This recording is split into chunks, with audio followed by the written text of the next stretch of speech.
샬롬. 벌써 이제 10월도 지나갑니다. 남은 2달간 또 하나님의 은혜와 하나님의 크신 은총이 우리 사랑하는 권사님들 가정과 또 권사님들 개인 가운데 충만하시길 원합니다. 오늘은 삶과 회개입니다. 회개가 왜 중요할까요? 왜냐하면 회개 없이는 우리가 천국을 소유할 수 없기 때문입니다. 회개하라, 천국이 가까이 왔느니라. 이것은 세례 요한과 예수님이 전하신 복음의 내용입니다. 특별히 예수님은 회개하지 않는 고울들에 대하여서 심판을 선언하시기도 하셨습니다. 그리고 하나님께 쓰임받기 위해서는 회개는 필수적입니다. 성령 하나님은 회개하는 심령을 가진 자를 통해서 일하십니다. 우리는 매일 매순간 회개하는 인생을 살아야 할 것입니다. 세례 요한이 회개를 촉구했죠.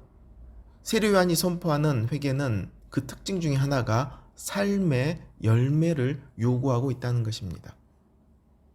회개는 단순히 입술의 고백이 아니라 삶의 변화입니다. 그는 누가복음 3장에서 회개가 무엇인지 구체적으로 말합니다.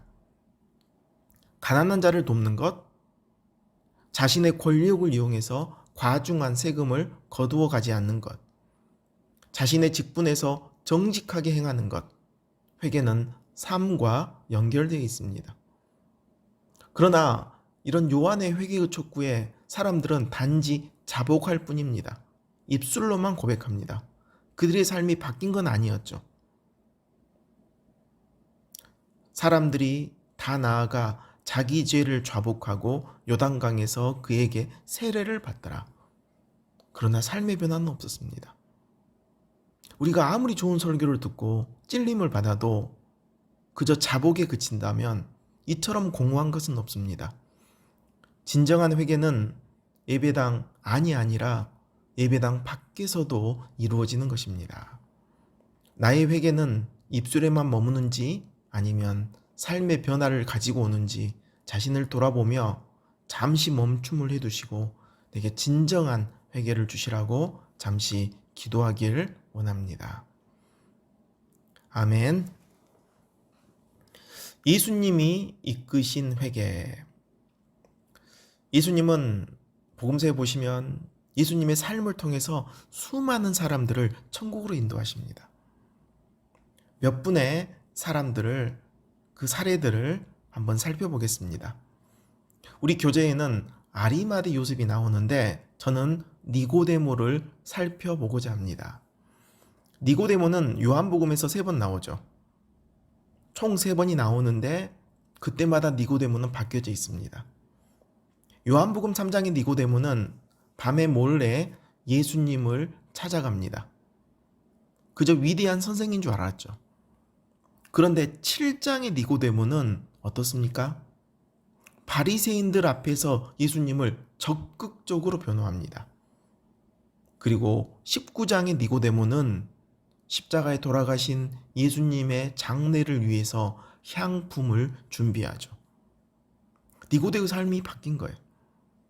자신이 예수님의 제자임을 숨기던 니고데모를 향하여서 예수님은 변함없이 바라봐 주시고 그를 사랑해 주셨죠.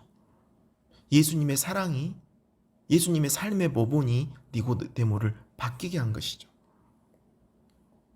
또 우리는 누가복음 19장에 보면 삭개오라는 한 인물을 만나게 됩니다. 여리고의 세리장이었죠. 부자였어요. 그런데 이 삭개오가 예수님이 오신다는 소식에 뽕나무에 올라가요. 올라가는 이유는 2가지예요. 키가 작았고 그리고 사람들이 자기를 사람 대접하지 않았기 때문이에요. 그런데 놀랍게 예수님은 삭개오가 올라가 있던 그 나무 앞으로 오셔요. 그리고 그의 이름을 불러주시고 더 놀라운 것은 그의 집에 머물겠다고 선언하십니다. 그 즉시 삭개오에게 놀라운 변화가 일어납니다. 그가 자신의 삶 가운데서 우상처럼 섬겼던 그 모든 재산들을 가난한 자들을 위해서 내어놓겠다고 말하는 거죠. 어쩌면 우리 모두는 하나님 나라에 들어가기 부족한 키 작은 난쟁이에 불과합니다. 그러나 주님이 먼저 우리를 찾아와 주시고 자신의 이름을, 우리의 이름을 불러주시고 그리고 우리를 새롭게 하셨죠. 삭개오에게 이런 변화가 일어났다면 우리를 불러주신 예수님 앞에서 우리 또한 이런 변화가 일어나야 합니다. 놀라운 은혜, 회개의 은혜가 우리 삶에서 일어나는 것은 마땅한 것이죠. 또 십자가상에서 한 강도가 있는데 어떻습니까? 마지막 그 죽음 앞에서 예수님께 자신의 영혼을 부탁하죠. 예수님이나 자신이나 다 같은 죽음을 앞두고 있는데 그는 거기서 어떻게 됩니까? 정말로 예수 그리스도 앞에서 자신의 죄를 돌아보고 회개하고 예수님을 메시아로 고백하는 것이죠. 그러자 놀랍게 그 예수님의 선포가 있죠. 오늘 내가 나와 함께 낙원에 있으리라. 하나님의 그 은혜가 그를 감싼 것이죠. 회개는 우리를 진정한 하나님이 계시는 천국으로 이끄는 가장 중요한 열쇠입니다. 우리는 회개의 삶이 필요합니다. 그런데 예수님은 회개를 강요하지 않았습니다. 그러나 예수님을 인격적으로 만난 사람은 누구라도 자복하고 회개하며 그 삶이 바뀌게 되어 있습니다. 이것이 예수님이 품어주시는 사랑의 능력이고 은혜입니다. 그리스도인은 매일의 삶에서 예수님을 만나 동행하며 그 예수님 안에서 살아가는 사람이죠. 그 사람이 회개의 삶을 살아가며 은혜의 삶을 살아가는 것입니다. 말씀 속에서 회개의 모습들이 많이 나와 있는데 이제 회개의 의미를 조금 더 살펴보도록 하겠습니다. 누가복음 15장은 탕자의 이야기가 나오죠. 돈을 다 탕진한 탕자가 아버지께 돌아가기로 작정합니다. 진정한 회개일까요? 아니에요. 배고프니까 그냥 돌아가려고 했던 거예요. 그런데 이 탕자가 진짜 회개할 수 있었던 이유가 뭘까요? 그것은 그 돌아온 탕자를 아들로 받아주고 그 아들의 허물을 덮어준 아버지의 사랑 때문이었습니다. 아버지의 집에 돌아가겠다고 결심한 탕자의 마음에 아버지의 사랑이 역사해서 놀라운 회개를 이끈 것입니다. 우리는 우리 자신이 무언가 잘못했을 때 그때 우리는 사랑의 하나님 앞에 어떤 조건 없이 나아가야 할 것입니다. 또 바울도 회개의 삶을 강조했습니다. 그는 일평생 그의 목숨처럼 전했던 것이 예수 그리스도와 십자가였습니다. 오직 십자가만을 내가 전하는 삶을 살겠다고 그는 고백했죠. 바울이 이렇게 고백할 수 있었던 이유가 어디에 있을까요?